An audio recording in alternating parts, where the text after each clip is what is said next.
ከማሁ አንትሙኒ ድልዋኒክሙ ንበሩ እስመ በጊዜ የተሐዘብክሙ ይመጽእ እግዚእክሙ። ባልጠረጠራችሁት ሰዓት ጌታችሁ ይመጣልና እናንተም እንዲሁ ተዘጋጅታችሁ ኑሩ። የማቴዎስ ወንጌል ምዕራፍ 24 ከቁጥር 44 ላይ የምናገኘው የጌታችን የኢየሱስ ክርስቶስ መመሪያ ነው። መልአከ ምሕረት ቆሞስ አባ አይናለም የካቴድራላችን አስተዳዳሪ፣ የወልዲያ ወረዳ ቤተ ክህነት የሥራ ኃላፊዎች፣ ያሬዳውያን ምሁራን፣ ካህናት፣ ዲያቆናት እግዚአብሔር በልዩ አጠራሩ ጠርቶ በአሁኑ ሰዓት በዚህ የቅድስና ስፍራ እንድትሰበሰቡ የፈቀደላችሁ ምዕመናን አባቶቻችን፣ ወንድሞቻችን፣ ምዕመናት፣ እናቶቻችንና እህቶቻችን ሕፃናት ጭምር በልዑል እግዚአብሔር ፍጹም ሰላም እንደምን ሰነበታችሁ? እንደምን አደራችሁ? እንደምን አረፈዳችሁ? አሜን። በደላችንን ሳይሰፍር ኃጢአታችንንም ሳይቆጥር በዕድሜያችን ላይ የንስሐ ዕድሜ በመጨመር ለዚህች ዕለት እንድንበቃ የፈቀደልን የሁላችን አስገኝ መጋቢና ጠባቂ አምላካችን እግዚአብሔር ይመስገን። እንደሚታወቀው የዛሬው ሰንበት ስያሜ ደብረ ዘይት ነው የሚባለው። ከመጀመሪያው የጾሙ ዋዜማ እሁድ ጀምሮ እስካሁን ያሉት ሰንበታት፣ ሳምንታት በምን አይነት ስያሜ እንደተሰየሙ፣ ለምን እንደተሰየሙ እየተማራችሁ እየተብራራላችሁ ነው የመጣችሁት። በዚያ መሰረት የዛሬው ቀን ደግሞ እንዲያውም ቀኑ ብቻ ሳይሆን ይህ ሳምንቱ ደብረ ዘይት ተብሎ ተሰይሟል። ያ ቅዱስ ያሬድ የጌታችንን የኢየሱስ ክርስቶስን ደብረ ዘይት ተራራ ላይ ሆኖ የተሰጠውን ትምህርት በዜማ ከፋፍሎ በዘመኑ ለነበሩት ምዕመናን ያስተምርበት፣ አሁንም እኛ እንማርበት ስለነበረ እየተማርንበት ስለሆነ ደብረ ዘይት የሚለውን ስያሜ ወስዷል። ያው ደብረ ዘይት ማለት ወይራ የበዛበት የወይራ ተክል ያለበት ተራራ ማለት ነው። ሌላ ትርጉም የለውም። በቅድስት ሀገር በኢየሩሳሌም ከተማ በስተ ምስራቅ በኩል 3 ኪሎ ሜትር ርቀት ላይ የሚገኝ ተራራ ነው። ጌታችን መድኃኒታችን ኢየሱስ ክርስቶስ በዚህ ተራራ ላይ የመጨረሻ የትምህርት መዝጊያ ንግግር፣ ትምህርት፣ መመሪያ እንደሰጠ ደቀ መዛሙርቱ ጽፈውልናል። በእኛ አጠራር ሰሙነ ሕማማት የምንለው እንዲህ እንዳጠቃላይ የመጽሐፍ ቅዱስ ምሁራን የመጨረሻው ሳምንት ብለው በሚጠሩት ማክሰኞ ቀን ተራራው ላይ ደብረ ዘይት ተራራ ላይ ሆኖ ሰፊ ትምህርት አስተምሯል።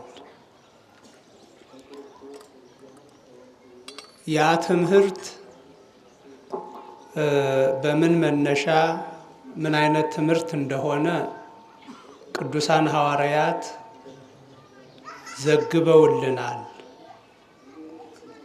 የማቴዎስ ወንጌል ምዕራፍ 24 ምዕራፍ 25 ደብረ ዘይት ተራራ ላይ ሕማማት በምንለው ሳምንት ማክሰኞ ማታ ላይ የተሰጠ ትምህርት ነው እና ዛሬ ደብረ ዘይት ስንል በደብረ ዘይት ተራራ ላይ ኢየሱስ ክርስቶስ ያስተማረውን ትምህርት የምንማርበት ሳምንት ስለሆነ ነው። ቅዱስ ያሬድ በዚህ መንገድ ነው ያዘጋጀው። ብዙ ለመምጣቱ ለዓለም መጨረሻ ብሎም ደግሞ ለኢየሩሳሌም ወይም ለእስራኤል ሀገር ጥፋት መደምሰስ ምልክት የሆኑ ነገሮችን እየተናገረ ከመጣ በኋላ ቅድም በነገርኳችሁ ርዕስ ላይ ከማሁ አንትሙኒ ድልዋኒክሙ ንበሩ ሀልው እስመ በጊዜ ኢታሐዘብክሙ ይመጽእ እግዚእክሙ። ጌታችሁ ባልጠረጠራችሁት ሰዓት ወይም ጊዜ ይመጣልና እናንተም እንዲሁ ተግታችሁ ምን በሉ ኑሩ። እንደሚታወቀው አሁን ሆሳዕና ብለን የምናከብረው እሁድ በኢየሩሳሌም ከተማ በታላቁ ቤተ መቅደስ ሲገኝ ምን አይነት አቀባበል እንደተደረገለት ያው በሰዓቱ የምንማረው ቢሆን እዚህ ቀደም የተማራችሁት ነው። በክብር በአህያ ውርንጫ ተጭኖ ወደ ኢየሩሳሌም ገብቶ የተለየ አቀባበል ተደርጎለታል። ከዚያ ወጥቶ ቢታንያ ከኢየሩሳሌም ከከተማዋ በስተ ምስራቅ በኩል ወጣ ብላ የምትገኝ ቢታንያ የምትባል መንደር ላይ አድሮ ሰኞ ተመልሶ በዛው በቤተ መቅደሱ ተገኝቶ ደግሞ ብዙ ሕሙማንን መፈወሱን በቤተ መቅደሱ ላይ የማይገባ ስራ ሲሰራ አይቶ ቤተ መቅደሱን መቆጣጠሩን ማጽዳቱን ይነግሩናል ቅዱሳን ሐዋርያት። ከዚያም ሰኞም ተመልሶ ደግሞ እዛው ቢታንያ አድሮ ማክሰኞ ወደ ኢየሩሳሌም ወደ ቤተ መቅደሱ አሁንም ተመልሷል። የማቴዎስ ወንጌል ምዕራፍ 21 ከቁጥር 21 ጀምሮ ምዕራፍ 22 ምዕራፍ 23 ማክሰኞ ቀን እዛው ቤተ መቅደሱ ላይ የተለያዩ ጥያቄዎች እየመጡለት የተሰጠ መልስ የተሰጠ ትምህርት ነው። በተለይ እንደምታስታውሱት የማቴዎስ ወንጌል ምዕራፍ 23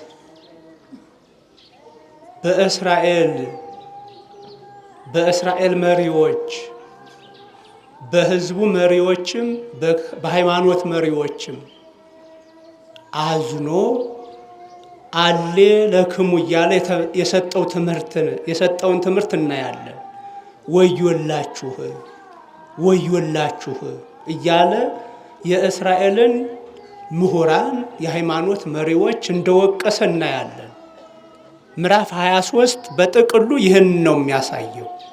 ምዕራፍ 23 ቁጥር 37 ላይ ስንደርስ ደግሞ ምን አለ ይለናል ቅዱስ ማቴዎስ። አብሮ የነበረው የማቴዎስ ወንጌል የምንለውን ክፍል የጻፈልን እንዲህ አለ ይላል።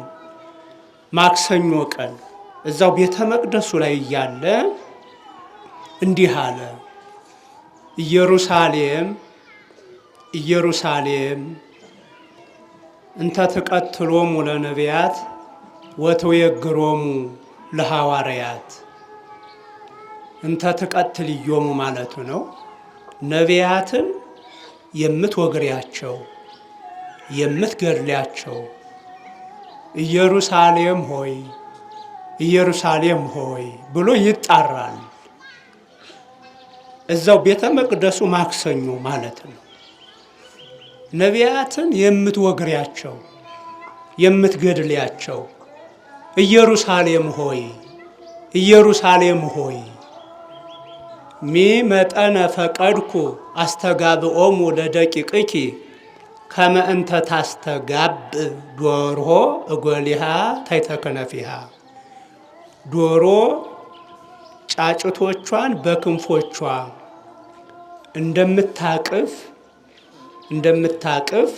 እንደምትሰበስብ ላቅፍሽ ልሰበስብሽ ምን ያህል ወደድኩ ይላል። ኢየሩሳሌም ሆይ እያለ እየሰማችሁ ነው። ኢየሩሳሌም ሆይ ኢየሩሳሌም ሆይ ዶሮ ጫጭቶቿን በክንፎቿ ስብስብ እቅፍ እንደምታደርግ ልሰበስብሽ ላቅፍሽ ወደድሁ። ምን ያህል ወደድሁ። ግን ወአበይክሙ እምቢ አላችሁ እምቢ አልሽ ይላል።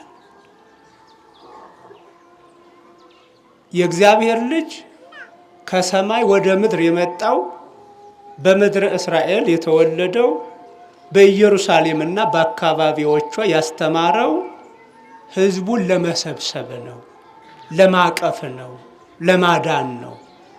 ዶሮ ጫጩቶቿን ከተለያዩ ነጣቂ አሞራዎች ለመታደግ በክንፎቿ እቅፍ እንደምታደርግ እግዚአብሔርም ስብስብ ሊያደርግ መጣ። እስራኤልን በብዙ ምሳሌ በብዙ መንገድ አስተማረ፣ ጠራ።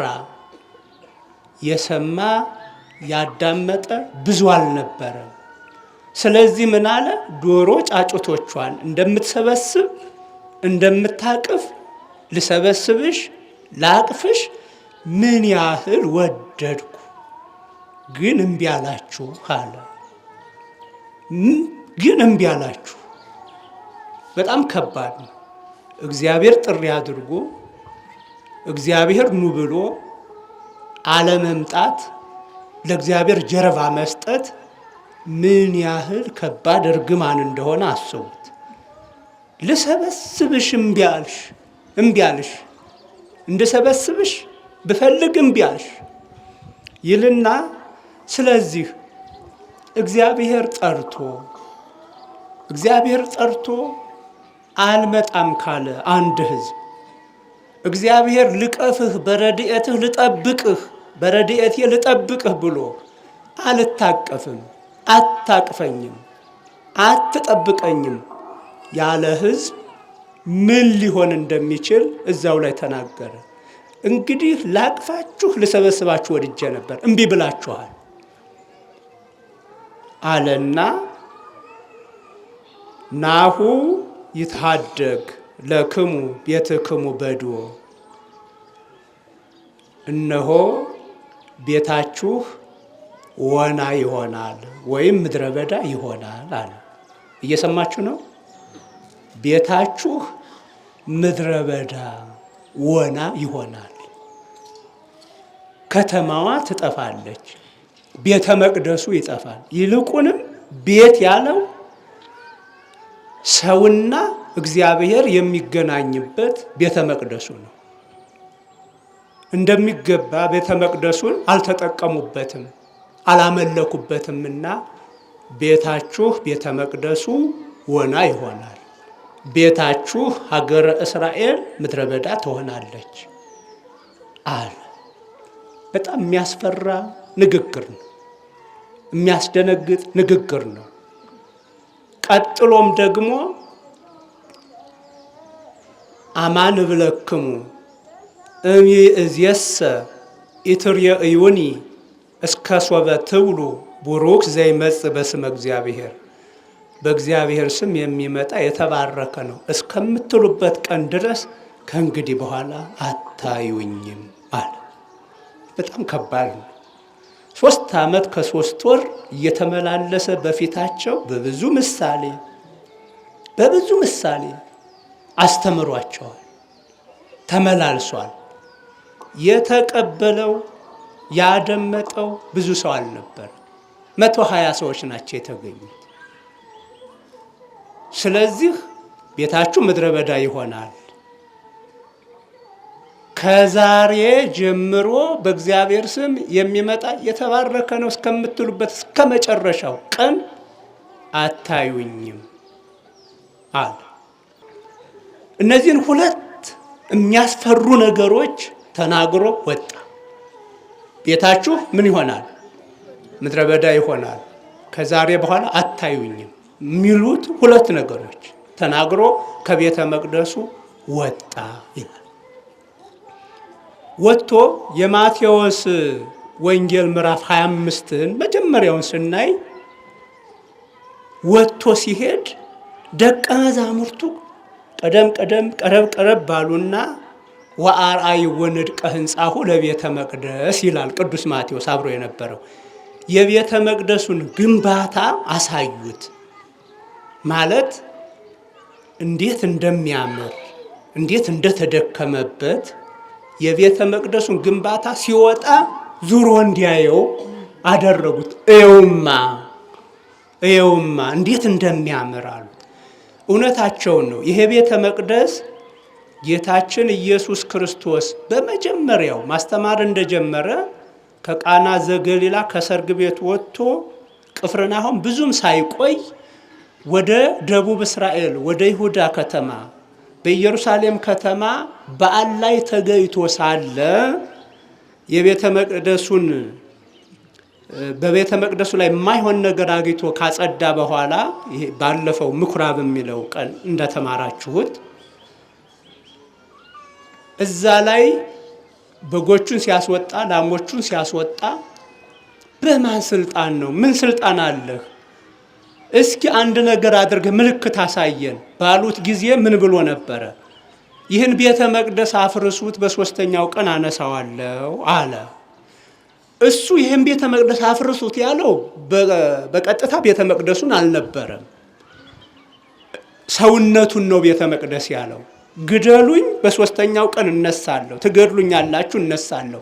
የመጨረሻው ብትለወጡትም ባትለወጡበትም የመጨረሻው ምልክት የቀረኝ ይሄ ነው፣ ሌላ ብዙ ምልክት ሰጥቻችሁ አልተለወጣችሁም ማለቱ ነው። እና በዚህ ጊዜ ምን አሉ?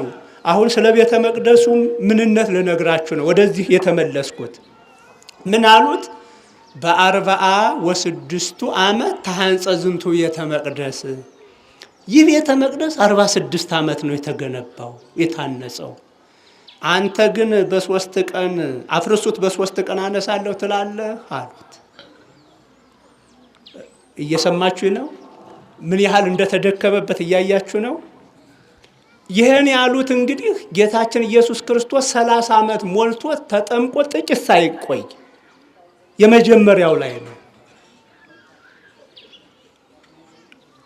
ይሄ ቤተ መቅደስ ማለት በእስራኤል ምድር 2ኛው ቤተ መቅደስ ነው።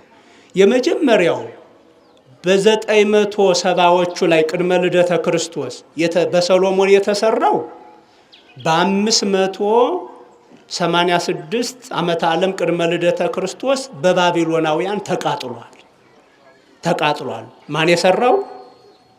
ማን የሰራው? ሰሎሞን የሰራው የመጀመሪያው ህንፃ ማለት ነው። ለ500 ዓመት ያህል ታቦተ እስራኤል በድንኳን ኑራ የመጀመሪያ ቤተ መቅደስ ተሰርቶ ወደ ቤተ መቅደስ የገባችው ሰሎሞን በሰራው ቤተ መቅደስ ነው። ይህ ቤተ መቅደስ ከ970ዎቹ ጀምሮ እስከ 586 ቅድመ ልደተ ክርስቶስ ቆይቷል። በ586 ክርስቶስ ከመወለዱ በፊት ማለት 586 ዓመት ሲቀር ባቢሎናውያን በአሁኑ አጠራር ኢራቃውያን አቃጥለውታል። አሁን ክርስቶስ ሲመጣ 46 ዓመት እየተገነባ ነው የተባለው በዘሩባቤል በ516 ዓመተ ዓለም ቅድመ ልደተ ክርስቶስ የተሰራው ቤተ መቅደስ ነው። ይህን ቤተ መቅደስ ሄሮድስ ካለ ክፋቱ በሚገርም ሁኔታ የተለያዩ ባለሙያዎችን እያሰለፈ የተለያየ ዲዛይን እየተጨመረ በማስፋፋት በማስዋብ ብዙ ስራ ሰርቶበታል። በዚህ ሁኔታ 46 ዓመት ሆኖት ነበረ ክርስቶስ ማስተማር ሲጀምር። ታሪክ ጸሐፊዎቹ እንዳሉት በጥቅሉ 64 ዓመት የተገነባ ነው ይላሉ። እሱም ካረገ በኋላ ገና እየተገነባ ነበር። የተለያዩ ባለሙያዎች አይምሯዊ ጉልበት አፍስሰውበታል፣ ህዝቡም ገንዘብ አፍስሶበታል። እና ቤታችሁ ቤተ መቅደሱ ወና ይሆናል የሚለውን ነገር ስለተናገረ ደቀ መዛሙርቱ ከቤተ መቅደሱ ሲወጣ ተከተሉና አሳዩት። እንዲህ ሲያምር ይሄ የተደከመበት ቤተ መቅደስ ይፈርሳል ትላለህ ማለታቸው ነው አይደል? አሳዩት ሲል እየተከታተላችሁኝ ነው። ከዛ በኋላ ምን አላቸው? እብለክሙ እይታደግ እብን ዲበ እብን ዘኢይትነሰት የማይፈርስ ሆኖ ድንጋይ በድንጋይ ላይ እንደተቀመጠ አይቀር። ያው ድንጋይ በድንጋይ ላይ ማለት መቼም ግንባታውን እያየ ድንጋዩ በድንጋይ ላይ ነው። ድንጋዩ በድንጋይ ላይ እንደተቀመጠ አይቀርም፣ ይፈርሳል አለ። እግዚአብሔርን የሚያስደስተው ቤተ መቅደሱ በወርቅ በዕንቁ በከበሩ ድንጋይ መገንባቱ ብቻ አይደለም። እኛ በትክክል እንደሚገባው በውስጡ ስንድንበት ነው፣ ከእግዚአብሔር ጋር ስንገናኝበት ነው። ይህን ስራ የማንሰራበት ከሆነ ምኑም አይደለም። ለእግዚአብሔር ወርቅ ምኑም አይደለም። 100 ዓመት ቢገነባ እላችኋለሁ ድንጋይ በድንጋይ ላይ እንደተቀመጠ አይቀር፣ ይፈርሳል ብሏቸው ወጣ። እነሱም ተከተሉ። ደብረ ዘይት ተራራ ላይ ሄዶ ቁጭ አለ። ከኢየሩሳሌም ከተማ በስተ ምስራቅ 3 ኪሎ ሜትር ርቀት ላይ ሄዶ ቁጭ አለ። ምን ቀን ብያችኋለሁ? ማክሰኞ፣ የሕማማት ማክሰኞ ማለት ነው። ሄዶ ቁጭ አለ። ከዛ ደቀ መዛሙርቱ ይላል ቅዱስ ማቴዎስ፣ እንደ ቅዱስ ማርቆስ ደግሞ በተለይ ይህን ጥያቄ ከ12ቱ ለየት ብለው የጠየቁት እነማን እንደሆኑ ሲነግረን ቅዱስ ጴጥሮስ ወንድሙ እንድርያስ፣ ቅዱስ ያዕቆብ ወንድሙ ዮሐንስ 4ቱ ናቸው። ቀረብ ብለው ጥያቄ አቀረቡ ይላል። ጥያቄ አቀረቡ። ደብረ ዘይት ተራራ ላይ ሄዶ ቁጭ እንዳለ ምን አይነት ጥያቄ ብትሉ 2 ጥያቄዎች እንደዚህ ብለው አቀረቡ። ማይዜ ይከውን ዝንቱ ቤታችሁ ወና ይሆናል ማለት ቤተ መቅደሱ ይፈርሳል፣ ወና ይሆናል፣ አገራችሁ ትጠፋለች፣ ምድረ በዳ ትሆናለች ብለህናል። ይህ የሚሆነው መቼ ነው አሉት። እየሰማችሁ ነው? ይህ የሚሆነው መቼ ነው? እንደገና ከዛሬ በኋላ ከእንግዲህ አታዩኝም፣ በእግዚአብሔር ስም የሚመጣ የተባረከ ነው ብሎ የመጨረሻ የምጽአት ሲመጣ ሁሉም ያምናል። ያኔ ስለ ክርስቶስ እግዚአብሔር አይደለህም የሚል የለም። ያን ጊዜ ሁሉ ያየዋል፣ ክፉም ደግም ሰው ያየዋል። በዚያን ጊዜ እስከምታዩ ድረስ ከዚህ በኋላ አታዩኝም ብሎ ነበርና ያ ተመልሰህ የምትመጣበት ዓለም የምትጠፋበት የመጨረሻው ቀን ምልክቱ ምንድን ነው? ሁለት ጥያቄ ናቸው። ቤተ መቅደሱ፣ ኢየሩሳሌም የሚጠፉት መቼ ነው? ያንተ የመምጣት ምልክት፣ የዓለም መጨረሻና ያንተ የመምጣት ምልክት ምንድን ነው? ንገረን እስኪ አሉ ደቀ መዛሙርቱ። ከዚህ በመነሳት የማቴዎስ ወንጌል ምዕራፍ 24ን ምዕራፍ 25ን ደብረ ዘይት ተራራ ላይ ቁጭ ብሎ ተናገረ። በእኒህ ሁለት ጥያቄዎች በመነሳት ከዛ በኋላ መልስ ሲሰጥ ወንጌሉን እንዳለ ምዕራፍ 24ን ስታነቡት ሲናገር ስለ ቤተ መቅደሱ መፍረስ ምልክት የሚሆኑ ነገሮችን ዓለም ከመጥፋቱ በፊት ክርስቶስ ዳግም ወደ ዓለም ከመምጣቱ በፊት የሚታዩ ምልክቶችን በአንድ ላይ እያደረገ መልስ ሰጠ፣ ማብራሪያ ሰጠ። ማብራሪያ ሲሰጥ መጀመሪያ ምን አለ? እንደው ቤተ መቅደሱ የሚጠፋው መቼ ነው? የመምጣትህና የዓለም ፍጻሜ ምልክት ምንድን ነው ካሉት በኋላ ምን አለ? በመጀመሪያ የተናገረው ዕውቁ ኢያስቱክሙ እስመ ብዙኃን ይመጽኡ በስሜ እንዘ ይብሉ አነ ውእቱ ክርስቶስ። የመጀመሪያው ማሳሰቢያው መመሪያው ምንድን ነው የሚለው? በስሜ ክርስቶስ ነን ብለው የሚመጡ ብዙዎች ናቸው፣ እንዳያስቷችሁ ምን በሉ ተጠንቀቁ። እንግዲህ በነቢይ ስም መምጣት በጣም ቀላል ነው። ኤልያስ ነኝ ብሎ መምጣት፣ ኤርምያስ ነኝ ኢሳይያስ ነኝ ብሎ መምጣት በጣም ትንሽ ነገር ነው። ከዚህ ያለፈ እኔ ክርስቶስ ነኝ ብሎ ደፍሮ በስም የሚመጣ አለ። በስም የደፍረው እንዲህ እያሉ የሚመጡ አሉ። እንዳያስቷችሁ ምን በሉ ተጠንቀቁ፣ ተጠንቀቁ። ይሄ በተሻሉ መነኮሳት ስም፣ በተሻሉት ነቢያት ስም፣ መምህራን ስም መምጣትማ ተራ ነገር ነው። በራሱ በክርስቶስ ስም እኔ ክርስቶስ ነኝ ብለው አፋቸው ሞልተው የሚናገሩ አሉ። እንዳያስቷችሁ ተጠንቀቁ አለ። ይህን ካለ በኋላ ደግሞ እንደ ምልክት የሚሆኑትን ብዙ ነገሮች ተናገረ። ሀለወክሙ ትስምዑ ቀትለ ወድምፀ ጸባኢት፣ ጦርን የጦርን ወሬ ትሰማላችሁ፣ ይሄ ሊሆን ግድ ነውና አትደንግጡ። ጦርነት ትሰማላችሁ፣ የጦርነት ዜናም ትሰማላችሁ። ልብ እያላችሁት ነው። ጦርነት ትሰማላችሁ፣ ዜና የማያስፈልገው እኛ በጆሮአችን በቀጥታ የምንሰማው ጦርነት ማለት ነው። ጦርነት ትሰማላችሁ፣ አሁን እኛ እንደምንሰማው እኛ ጋር የሚሆነውን ጦርነት እየሰማን ነው፣ እያየን ነው አይደለም? ይሄ ብቻ አይደለም። ደግሞ ዜና ስናዳምጥ የምንሰማው ደግሞ የሌላ ሀገር የጦር ዜና አለ፣ የጦርነት ዜና አለ። እንዲህ ይሄ ሲሆን ምን እንደምንል እንጃ። እንግዲህ እንደዚህ ትሰማላችሁ አለ። ጦርነትን ትሰማላችሁ። ይሄው እኛ አሁን ከባድ መሳሪያው ሲተኮስ ሞርተሩ ምኑ ሲተኮስ በዜና ነው እየሰማን ያለ ነው። በቀጥታ እየሰማን ነው። ትሰማላችሁ ጦርነት አለ። እንደገና ደግሞ የጦርነት ዜና ትሰማላችሁ። ምን ማለት ነው?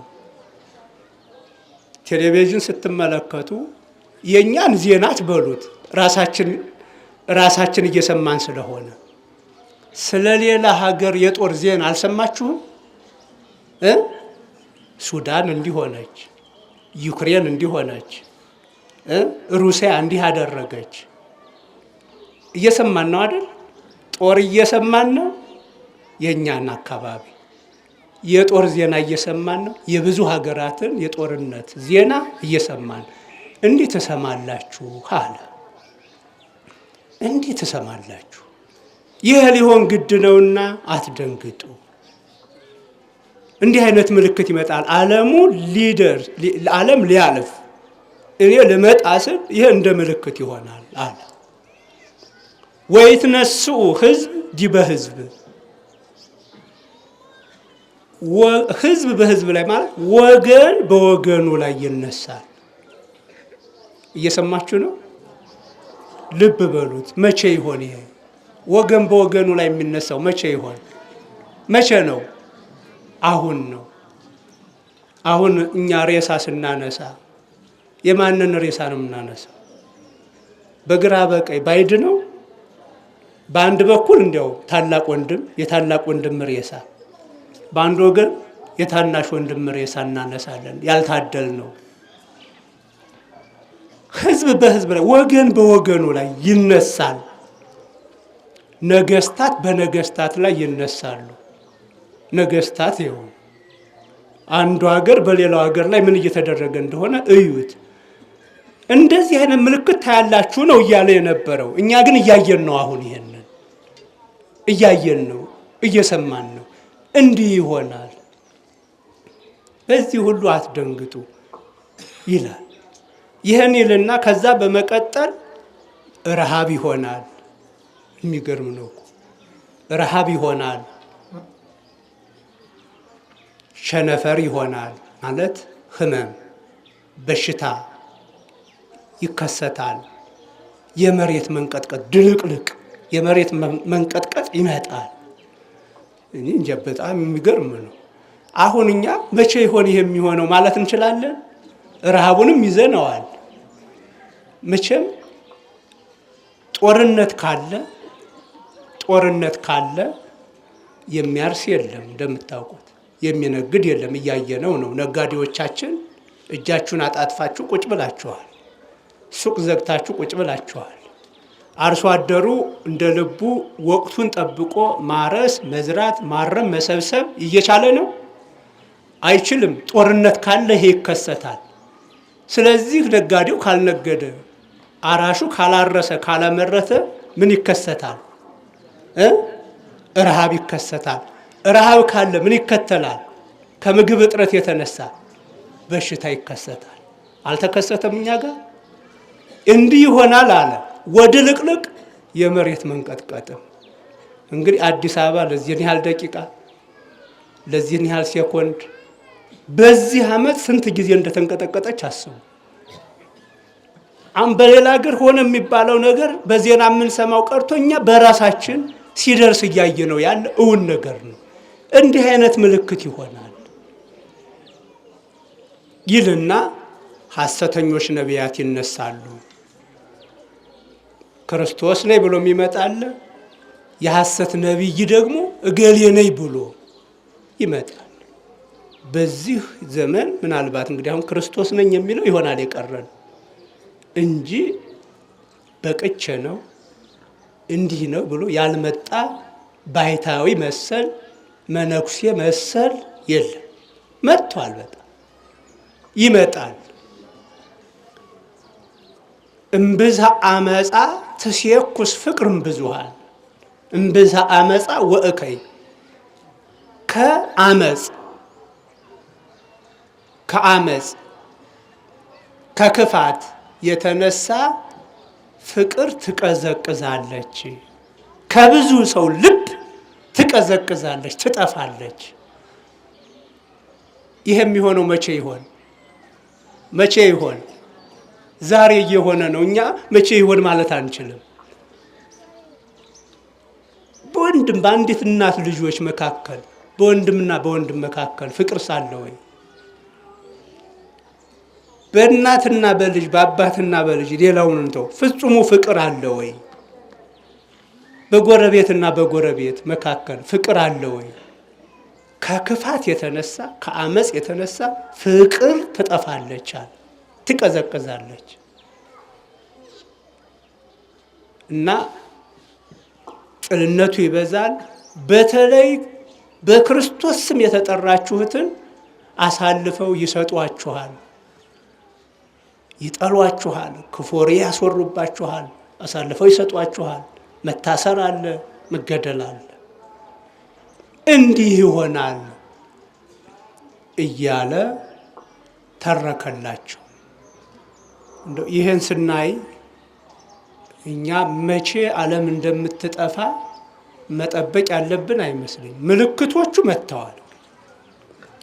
እንዲሁ በዚህ በማቴዎስ ወንጌል ከተጻፉት ምናልባት ከዋክብት ይረግፋሉ እያለ ደግሞ ወደፊት ይቀጥላል። እንግዲህ እነሱ ሲረግፉ ገና አላየንም። ይሄ ነው የቀረው እንጂ አብዛኞቹ በነገሌ አገር ሳይሆን በእኛ አገር፣ በነገሌ ላይ ሳይሆን በእኛ ላይ እየተከናወኑ ነው። ይሄን ደብረ ዘይት ተራራ ላይ ማክሰኞ ነው ያስተምር የነበረው። በሁለቱ ጥያቄዎች ምክንያቶች ማለት ነው። እስራኤል ከመጥፋቷ በፊት ከ70 ዓመተ ምህረት በፊት ይሄ እስራኤል ከተማ ላይ እርስ በርስ መሻኮቱ ምኑ ነበር። እንደዚሁ እንዲህ እያለ እንደው እንግዲህ የምጽአቱ የዓለም መጨረሻን በዚህ መልኩ እያየ ነው። በእስራኤል ላይስ ቤታችሁ ምድረ በዳ ይሆናል አለ። ምልክቶቹ እነዚህም ነበሩ ለነሱ። ከዛ በኋላ በ70 ዓመተ ምህረት ምን ሆነ? ኢየሩሳሌም ዶሮ ጫጩቶቿን እንደምትሰበስብ ልሰበስብሽ ወደድኩ፣ እምቢ አላችሁ አለ። ስለዚህ ቤታችሁ ምድረ በዳ ይሆናል ብሎ እንደተናገረው ሕፃንም ወጣትም አዋቂም በአንድ ላይ ሆኖ አምጾ ነው ክርስቶስን የሰቀለው። ለንስሐ የተመለሰም ሰው 40 ዓመት ቢጠብቅ አልተገኘም። ለንስሐ የሚበቃ ሰው አልተገኘም። ስለዚህ ቤታችሁ ምድረ በዳ፣ ቤተ መቅደሱ ይፈርሳል፣ አገራችሁ ምድረ በዳ ትሆናለች ያለው ይቀር ይመስለናል? አልቀረም። በ67 ዓመተ ምህረት ያው በሮም ቅኝ ግዛት ነው የነበረችው እንግዲህ እስራኤል እና በዚህ ጊዜ ወይ እግዚአብሔርን አልያዙ ወይ እርስ በርሳቸው አልተፈቃቀሩ። በሮም ላይ እናምጻሉ አይሁድ። እግዚአብሔርን ይዞ ነው ነበረ ባረመኔው መንግስት ማመጽ የሚገባው። እግዚአብሔርን ሳይይዙ ዝም ብሎ በጠራ ሜዳ ላይ ምንም ጉድብ ሳይይዙ ምሽግ ሳይይዙ ልዋጋ እንደማለት ነው እና በሮም መንግስት ላይ እናምጻሉ። አመጽ አነሱ። እንደምንም ታግለው ኢየሩሳሌም ከተማዋን አስለቀቁ። የሮምን ወታደር በ60 ዓመተ ምህረት አስባስያኖስ የሚባል የኔሮን የጦር ጄኔራል 60,000 ወታደር ይዞ ወደ ኢየሩሳሌም ዘመተ። ይሄ በእግዚአብሔር ያልታቀፈ ህዝብ ምን ይበቃው ይሆን? እግዚአብሔር ጠበቃው ያልሆነ፣ እግዚአብሔር መደበቂያው ያልሆነ፣ እግዚአብሔር መሸሻ ዋሻው ያልሆነ ህዝብ ምን ይበቃው ይሆን? በ67 ዓመተ ምህረት አስባስያኖስ 60,000 ወታደር ይዞ እግዚአብሔርን ያላከበረች ሀገር ወደ ሆነችው ወደ ኢየሩሳሌም ዘመተባት። በአጋጣሚ ወደ እሷ ሲቀርብ ያው ግማሽ እብዱ ይሉታል ኔሮንን ጸሐፊያን፣ ግማሽ እብዱ ይሉታል። አሁን አፈር ስለነበረ በጣም አስቸጋሪ ሰው ስለነበርና ግማሽ እብዱ እያሉ ጽፈውለታል። ኔሮን ግማሽ እብዱ፣ ኔሮን ሞተ ተባለ። አስባስያኖስ እስራኤልን ሳይነካ 60,000 ወታደር ይዞ ነበር የሄደው። ተመልሶ ወደ ሮም ገባ። እስራኤል አሁንም ከእግዚአብሔር ጋርም አይደለችም፣ እርስ በርስም ህብረትም የላቸው። እንዲሁ እኛን ይመስላሉ። እርስ በርስ መፈቃቀር የለም፣ መተባበር የለም፣ ከእግዚአብሔር ጋር ያለን ግንኙነት የደከመ ነው። ምን ይበቃን ይሆን? ተመለሰ። አስባስያኖስ ተመለሰ። በኔሮን ምትክት ሌላ አንድ ሰው ለአንድ ዓመት ነገሰ። አልሆነለትም፣ ወረደ። ከዛ አስባስያኖስ ራሱ የሮም ንጉሠ ነገሥት ሆነ። አስባስያኖስ የሮም ንጉሠ ነገሥት ሲሆን ጥጦስ የሚባል ወይም ቲቶ የሚባል ልጅ ነበረው። እሱ የእሱን ቦታ ያዘ። የሮም የጦር ጄኔራል ሆነ። አባቱ ጀምሮ የተወውን የኢየሩሳሌምን ጉዳይ እሱ 80,000 ወታደር ይዞ ከግቡ ለማድረስ ዘመተ። በ70 ዓመተ ምህረት እንዳልኳችሁ እርስ በርሳቸው አይግባቡም፣ ንስሐም አልገቡም። ብቻ ዝም ብሎ እግዚአብሔርን ሳይይዝ ብዙ ዝም ብሎ የጎበዝ አለቃ ተነሳ። አንዳንዱ መሲሁ እስራኤልን ነፃ ማወጣ ክርስቶስ ነኝ የሚልም ተከሰተ። በዚህ ሁኔታ ጥጦስ 80,000 ወታደር ይዞ ዘመተና የኢየሩሳሌምን ከተማ ከበባት። 80,000 ወታደር፣ ትጥቅም ስንቅም ያለው ወታደር ኢየሩሳሌምን ከበባት። ከቦ ተኩስ አልጀመረም። ማንም እንዳይተኩስ፣ ማንም ወደ ከተማ ውስጥ ገብቶ ልዋጋ እንዳይል፣ ዝም ብለህ በሩን ጠብቅ አለ። ዝም ብሎ እስራኤልን ከቦ ከኢየሩሳሌምን ከተማ ከቦ ቁጭ አለ። በቃ ምግብ በየት ይግባ? አይድረስ እኮ ነው። እኛ ለምን ጥይት እንጨርሳለን? በሩን እንዝጋ። ከገጠር ወደ ከተማ የሚገባ ምግብን ሙሉ በሙሉ እንዳይገባ አድርጓል። እንግዲህ ኢየሩሳሌም ከተማው ላይ እርሻ የለ፣ ከተማ ላይ እርሻ የለ። እንደምታውቁት ሁሉ ነገር ከገጠር ነው የሚመጣው። ከበበ። የሚበላ እያለቀ እያለቀ እያለቀ ሄደ። እንዳየነው ባለፈው ታስታውሱ። አዎ እያለቀ እያለቀ እያለቀብን ምን እንደሆነ ታውቁታላችሁ። ልክ እያለቀ ሄደ። ሰዎች በቡድን ተዘጋጅተው እንደ ኮሚቴ ተዘጋጅተው እንዳይሞት ሰው እስቲ እያጣጣማችሁ ምግብ ስጡ ተባለ። ያለችዋል እንደ ድርጎ እያደረጉ እያወጡ ሲያድሉ ለሕፃናትም ለወጣቶችም ለአሮጊቶችም ለሽማግሌዎችም ያድላሉ። በጣም ትንሽ ትንሽ ናት። ከዛ ወጣቶች የሽማግሌዎችን ቀምተው ይበሉባቸዋል፣ የአሮጊቶችን ቀምተው ይበሉባቸዋል። ምን ያድርጉ?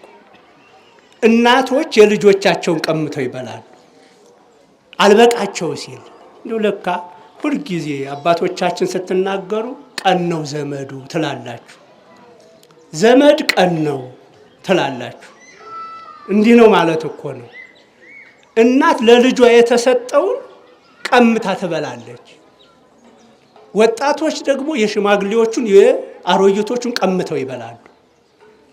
እንዲህ ፍጅት ሆነ። አለቀ። በጥቅሉ የሚበላ አለቀ።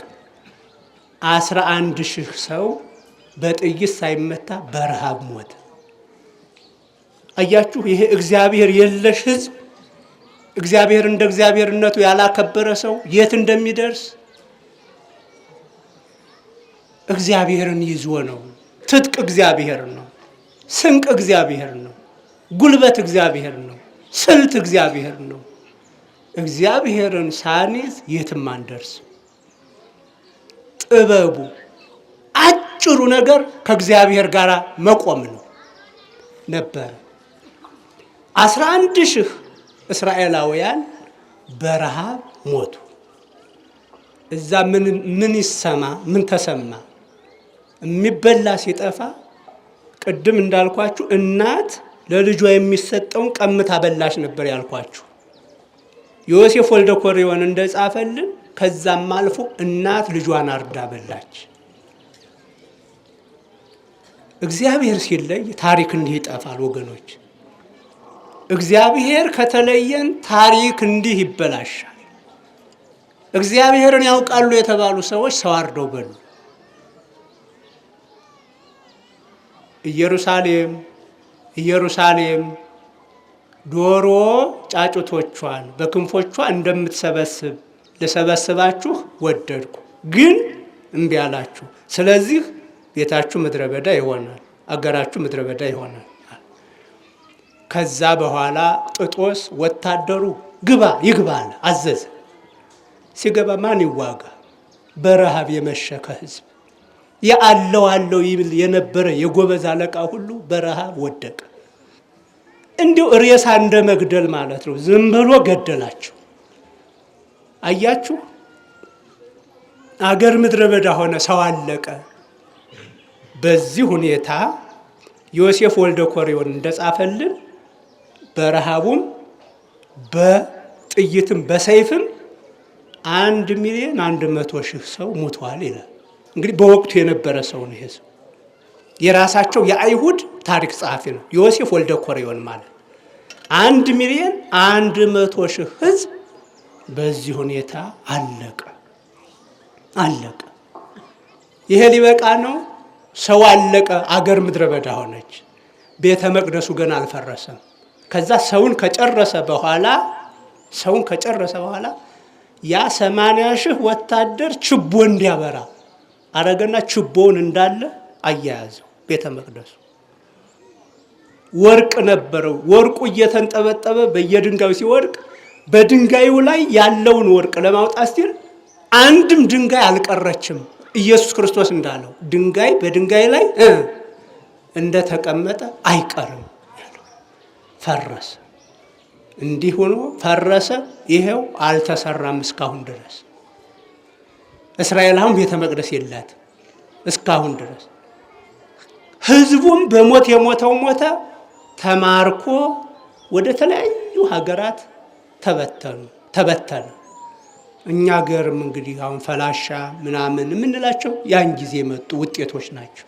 አሁን በቅርቡ የተመለሱ እንግዲህ እስራኤል በ70 ዓመተ ምህረት ከጠፋች በኋላ የታሪክ ሰዎች እንደምትነግሩን በ1940 ስንት ነው 48 ዓመተ ምህረት ነው እንግዲህ እንደ ሀገር ተቋቁማ አሁን የምናያት እንደ ሀገር ተቋቁማ 60 ምናምን 70 ዓመት እየሆናት ነው እንደ ሀገር ስትቋቋም እንዲሆነ በእስራኤል ላይ ቅድመ ሁኔታዎች በእስራኤል ጥፋት ላይ ቅድመ ሁኔታዎች በዚህ መልኩ ታይተው በ70 ዓመተ ምህረት አገር ምድረ በዳ ሆነች።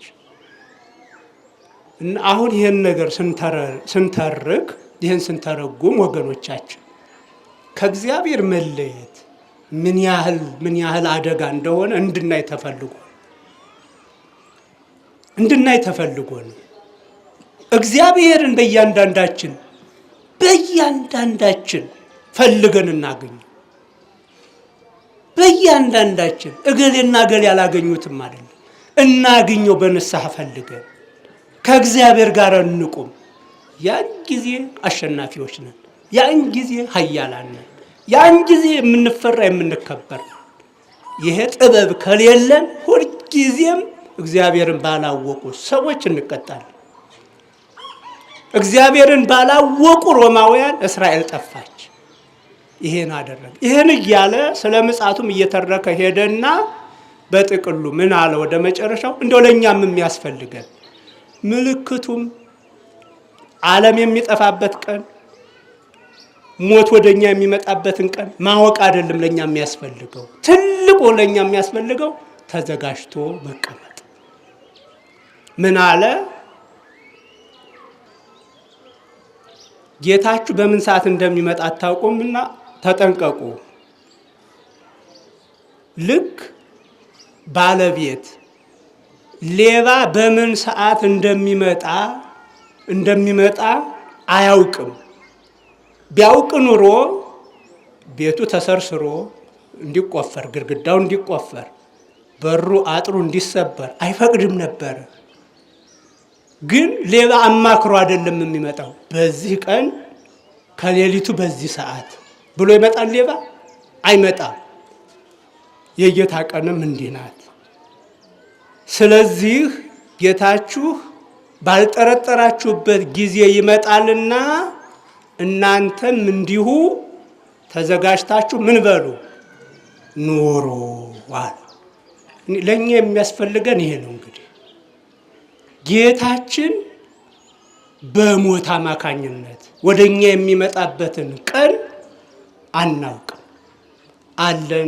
አለን እንኖራለን፣ ይህን እናደርጋለን፣ ይህን እንሰራለን በምንልበት ባልጠረጠርንበት ቀን ሞት ይመጣል፣ ይወስደናል። የሞትን ቀን ማወቅ ሳይሆን ትልቁ ነገር የምጽአትን የመጨረሻውን ቀን ማወቅ ሳይሆን ትልቁ ነገር ተዘጋጅቶ መቀመጥ እንደሆነ እልባት ሰጠ። ከዚህ በኋላ የማቴዎስ ወንጌል ምዕራፍ 10 ምዕራፍ 25 ስለ ዝግጅት ነው የሚናገረው። ስለ ዝግጅት 10 ቆነጃጅት፣ 3 ባለመክሊቶች እያለ የሚተርከው የሚቀጥለውም ሳምንት ገብርኄር ብለን የምንማረው ከዚሁ ከምጽአት ዝግጅት ጋር የተያያዘ ነው። ተዘጋጅታችሁ ተቀመጡ፣ ጌታችሁ ባልጠረጠራችሁበት ቀን ይመጣልና። ዋናው ትኩረት ያደረገው እዚህ ላይ ነው። ስለዚህ እኛስ እንዴት ነን? የኛ ዝግጅት ምን ይመስላል? ንስሐ ገብተናል ወይ? ታርቀናል ወይ? አልተኮራረፍንም ወይ? ክፉ አመል ያለብን ሰዎች ከክፉ አመላችን ተመልሰናል ወይ? የጠባይ ለውጥ አምጥተናል ወይ? የአመለካከት ለውጥ አምጥተናል ወይ? እግዚአብሔር እንደሚወደው ሆነን ተዘጋጅተናል ወይ? እዚህ ላይ ነው በደንብ ትኩረት ማድረግ ያለብን። ደብረ ዘይትን ስናከብር ወይም በደብረ ዘይት ተራራ ላይ የተሰጠውን ትምህርት ስናዳምጥ የትምህርቱ ማዕከል ዝግጅት እንደሚያስፈልግ ነው። ስለዚህ ቤተሰቦቻችን፣ ወገኖቻችን እንመለስ፣ ንስሐ እንግባ። ከእግዚአብሔር የተለየንበት ቀን ይብቃ። በንስሐ ምልስ ብለን ከተጣላነው ጋር ታርቀን የቀማነውን መልሰን ክፉ ከመናገር ክፉ ከማሰብ በሌሎች ላይ ከማሴር ወጥተን ምልስ ስንበል ወደ እግዚአብሔር። ዝግጅት ማለት ይሄ ነው። በመቼም ይምጣ በምንም ይምጣ እኛ ተዘጋጅተን ከተቀመጥ ሞትም ምጽአትም ለኛ ክብር ነው፣ ለኛ እረፍት ነው፣ ለኛ ወደ ክብር መሸጋገሪያ ነው። ይሄንን ነው እንድንረዳው ክርስቶስ ያሳየን ወገኖቻችን። አምላካችን እግዚአብሔር እንደሚገባው እንዘጋጅ ዘንድ ፈቃዱ ይሁን። ወስብሐት ለእግዚአብሔር።